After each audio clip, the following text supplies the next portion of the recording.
My name is Leo, and I am a historian. My trade is in the dead and gone, in the dust of empires and the whispered regrets of centuries. I thought I understood the nature of endings, that they were final, tragic, but ultimately past. A closed book. I was wrong. The most terrifying ending isn't the one written in a book. It's the one waiting in the quiet dark of your own bedroom. A future so absolute it has no need for a past. It started 3 weeks ago with a shadow, not the grand, dramatic silhouette of a monster from a child's nightmare. This was a small thing, an absence of light in the corner of my room near the closet that was just a shade darker than it should have been. I noticed it the first night only because the digital clock on my bedside table, which usually cast a soft red glow across that wall, seemed to have its light stifled there, swallowed whole. I chalked it up to fatigue. I'd been pulling long hours at the university, piecing together a lecture on the collapse of Bronze Age civilizations. It was grim, fascinating work, how a confluence of drought, invasion, and systemic failure could cause entire societies to simply vanish. My mind was steeped in endings. It was natural, I told myself, for my eyes to play tricks. But the shadow didn't go away. It was there the next night, and the night after. A tall, slender patch of absolute black, man-shaped but unnaturally still. It didn't breathe. It didn't shift. It just stood, a sentinel of nothingness. The air around it grew cold, a dry, sterile chill that seemed to leach the warmth from my very bones. I'd lie there, blankets pulled to my chin, my rational mind screaming at me that it was a trick of the light, a waking dream, while every primal instinct in my body shrieked a single, silent word: run. After a week of sleepless, terrified nights, I broke. I bought blackout curtains, convinced some stray moonlight was the culprit. They arrived on a Tuesday. That night, I installed them with a sort of manic fervor, pulling them tight, sealing my room into a perfect, lightless vault. I went to bed feeling triumphant. The room was pitch black, no light, no shadow, simple. I was drifting into a grateful, deep sleep when I felt it. The cold. It washed over me like a wave from a frozen sea. I opened my eyes. The darkness was total, but I could still see the shadow. It was no longer in the corner. It was standing right beside my bed, leaning over me. I couldn't make out features. It had no face, no details. Just a human-shaped void that was deeper and blacker than the surrounding night. It was the absolute zero of form. I tried to scream, but my throat was sealed shut, frozen solid. I tried to move, but my body was a statue, a slab of meat on a mortuary slab. I could only stare up into that featureless face, my heart hammering against my ribs like a trapped bird beating itself to death against glass. And then it spoke. It had no mouth, but the voice filled my skull, a sound like stones grinding together at the bottom of a deep well. It was ancient, dry, and utterly devoid of emotion.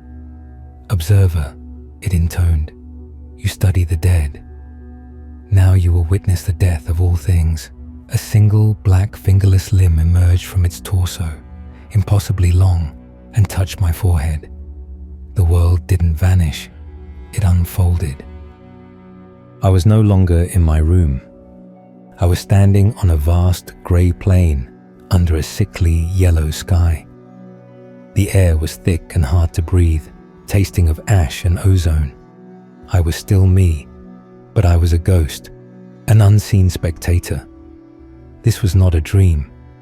The grit that stung my non-corporeal eyes, the acrid stench that filled my nostrils, it was all too real, too detailed. This was a memory of a time that had not yet happened. Before me stretched a city, or what was left of one. Skyscrapers, their steel skeletons exposed like picked clean ribs, leaned against each other in a silent, permanent collapse. Windows were blind eyes of shattered glass. Weeds, not green but a pale, phosphorescent white, crawled up the ruins, their glow faint in the perpetual twilight. There were no sounds of life, no birds, no insects, no distant hum of traffic. Just the mournful whine of the wind as it snaked through the skeletal structures. This is year 30, the grinding voice echoed in my mind. The great cessation is complete. The human song is silent.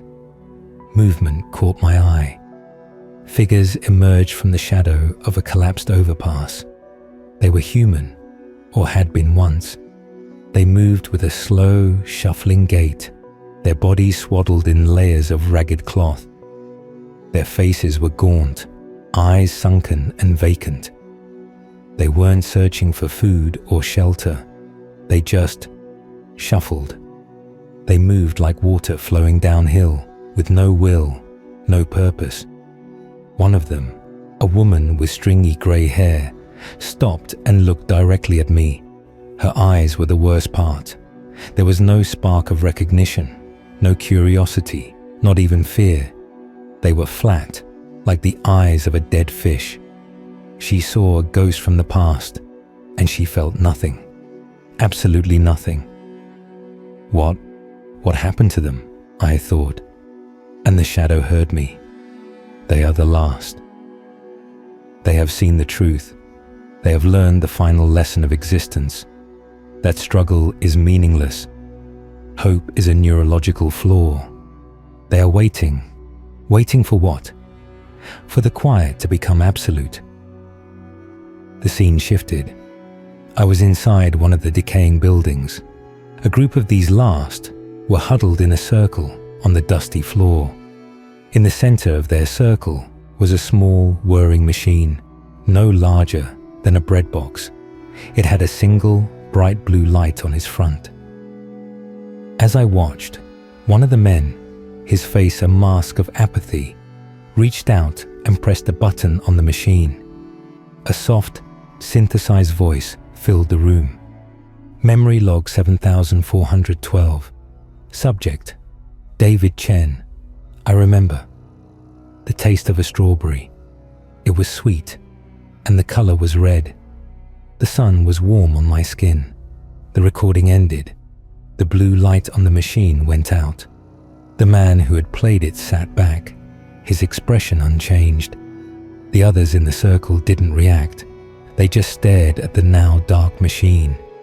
They were listening to the ghosts of a world they could no longer comprehend, trying to feel an echo of an emotion that had been extinguished in them. It was a ritual without faith, a sacrament for a dead god. The cold finger on my forehead pressed harder, and the vision dissolved into a vortex of screaming images. I saw the final wars, not with bombs and bullets, but with engineered plagues that turned neighbor against neighbor, that made a loved one's cough a death sentence. I saw the great relinquishment, where governments, realizing the futility of command, simply opened the doors and walked away, letting the complex machinery of society grind to a halt. I saw the last birth, a squalling, mewling thing in a sterile bunker, and the faces of its parents, not filled with joy, but with a profound, soul-crushing pity. And through it all, I saw them, the shadows. They didn't cause the end. They didn't invade or attack. They were just there, observers. They stood in the corners of collapsing boardrooms. They watched from the edges of dying fields. They leaned over hospital beds as the last breaths were drawn. They were the midwives of extinction, silent, patient, and utterly passive. Their presence alone was a catalyst. To look upon them was to understand, in your very soul, the utter pointlessness of it all. They were the embodiment of the cosmic truth that nothing matters, that every empire, every love, every triumph is just a complex arrangement of dust waiting to be scattered. The vortex of horrors finally spat me out, and I was back in my bed, in my room, gasping for air, as if I'd been held underwater. Sweat soaked my sheets. The first grey light of dawn was filtering around the edges of my new blackout curtains. The shadow was gone. For the first day, I was a wreck. I called in sick to the university, my hands shaking so badly I could barely hold my phone. I tried to tell myself it was a nightmare, the mother of all nightmares, born of stress and an overactive imagination, a historian's paranoid fever dream. But I couldn't. The memories were too vivid, too concrete. I could still taste the ash in the air, smell the decay, see the flat, dead eyes of the last. I could feel the profound, suffocating weight of their apathy. It was a feeling more terrifying than any monster's roar, the crushing silence of a universe that doesn't care. The next night, the shadow returned. It was in its corner again. The cold returned with it. It didn't speak. It didn't need to. It simply extended its limb and touched my forehead. Another journey. This time, I was shown the mechanics. I saw how the end began, not with a bang, but with a whisper. A new ideology born on the internet called quietism. It started as a philosophical movement, a response to the overwhelming noise and anxiety of the 21st century. It preached detachment, mindfulness, the acceptance of a smaller life. It was benign, even healthy at first. But it mutated. It was weaponized by algorithms designed to maximize engagement. The most radical, absolute forms of quietism went viral. Videos of people sitting in empty rooms, staring at walls for hours, garnered millions of views. The message was subtle, insidious. Wanting is suffering, caring is pain. To be free, you must want nothing, feel nothing. It spread like a psychic virus. Productivity plummeted. Birth rates crashed. People simply stopped. They stopped going to work. They stopped maintaining their homes. They stopped having children. They stopped fighting. Why fight for a life that is inherently suffering?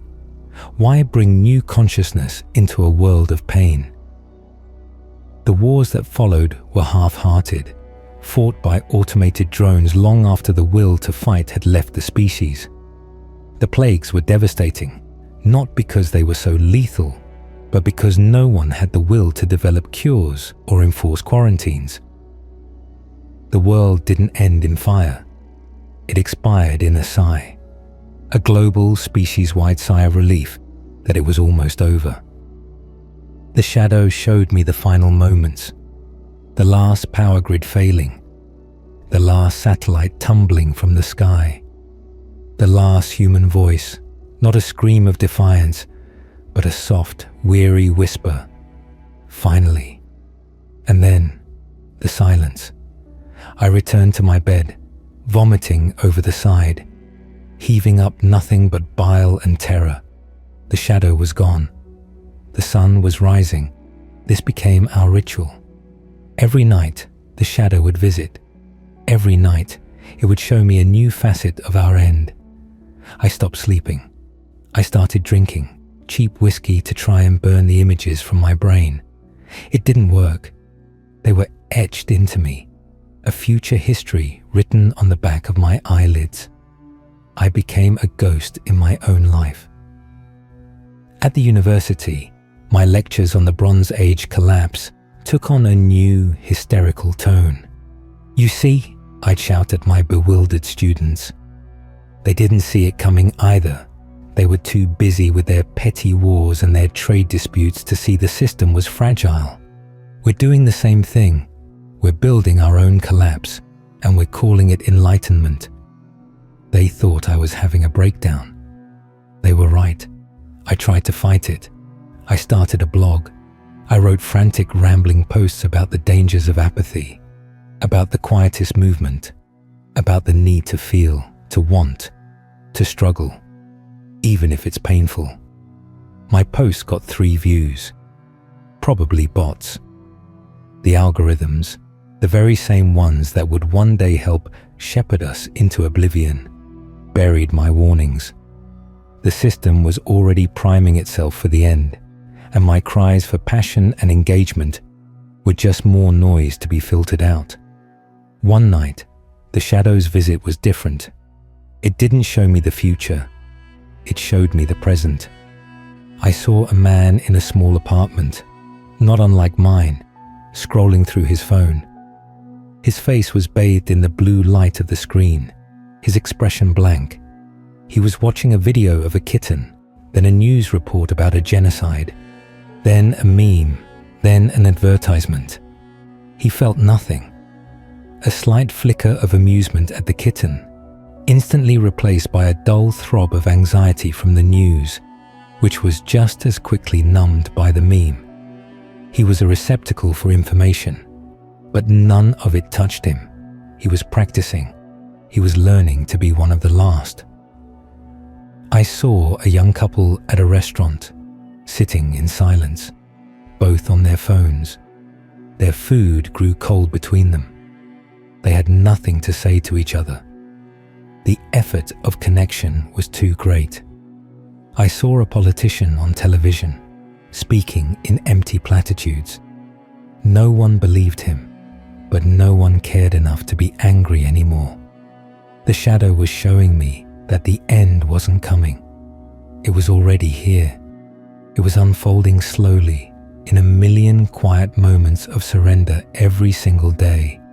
We were already building the grey, silent world of the last.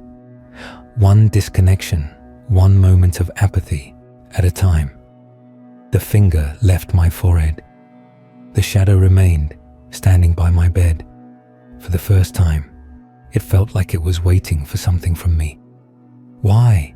I sobbed, the word tearing from my raw throat. "Why are you showing me this?" "What do you want?" The grinding voice filled the silence of my mind, and this time, I detected something new in it. Not emotion, but something worse. A statement of fact so absolute it was beyond emotion. "You are a historian. You are a keeper of endings. We are giving you the final chapter. To record. To remember, but it won't matter. No one will read it. No one will care. It matters to us," the voice said. "We are the record. We are the memory of what is no more. We are the shape of the silence that follows the song. You will join us. You will be our scribe." Its form began to change. The absolute blackness of it seemed to soften at the edges, to become less solid. It flowed towards me, not as a limb, but as a cloud of darkness, of concentrated nothingness. I tried to scramble back, but I was pinned. The cold was inside me now, freezing my blood, crystallizing my thoughts. "The future is set. Kiz," the voice whispered, now from within my own skull. "The momentum is irreversible. But history requires a witness. You have seen the truth. You can no longer live in the lie of hope. Your struggle is over." The darkness enveloped me. It didn't feel like being consumed. It felt like merging, like coming home. The terror that had been my constant companion for weeks began to fade, not because the horror was gone, but because my capacity to feel horror was being gently, irrevocably erased. The images of the dying world were still there in my mind, but they no longer sparked fear or grief. They just were. Facts. Inevitabilities. I felt a profound sense of peace. The peace of a storm that has finally passed. The peace of a grave. I am writing this now, in the last moments of who I was.